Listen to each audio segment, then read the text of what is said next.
The thing about entrepreneurship is that it has to answer real questions. There's this whole proverb around answering questions that nobody is asking, and that's what you get when you don't have good product market fit.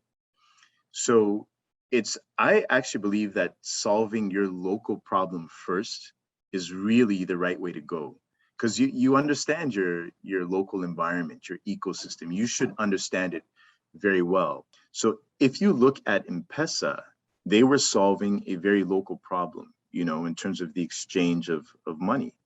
And mobile money has taken off not only across Africa, but across the world. But at the same time, 50% of mobile money, accounts are sitting in Africa. So it was such a hyper local problem that had the ability to scale.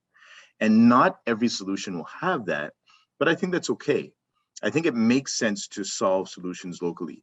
Now, because of some of the issues you've mentioned, like regulatory, access to finance, education. So, you talked about some of the issues around regulation and education, and those are very systemic issues, and I agree that those are things that need to change, including cultural issues around how women are viewed. But at the same time, if you look at some of our cultures, some are matriarchal. Some of them, it's the mother's family. I'm from Zim, and as you are too, and that mothers and women, like our tetes, play a very important role.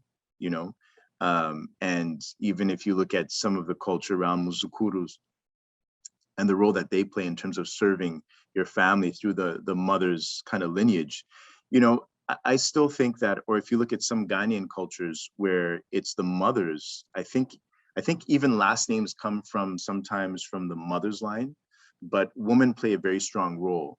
So, and I think that's why you find in some places that, that we are actually ahead of the game compared to other regions when it comes to female representation, like in government, for instance, compared to other developing economies and regions. And so, yeah, there is a lot of work that has to be done around encouraging female participation, because it creates a more robust, ecosystem when you have women participating. There's research that's coming out that is saying that women are actually better investors than men typically, and better at saving. And I remember hearing somewhere that something like, the amount that a woman, especially, let's say a mother, will get from $10 versus what a man from that family or father would get is multiples different, where the woman will get a lot more. And I think we've probably all seen how our mothers have been so resourceful, and have typically done the best they can to raise us. And that's a very personal way of seeing it, and not to domesticate them or anything like this, but to say that we have seen that. And it's important. So we've seen how mothers play a key role, and our sisters, and so on, and how enterprising, just generally they are as well. And they need to have the opportunity to participate in the entrepreneurship and business ecosystem as well.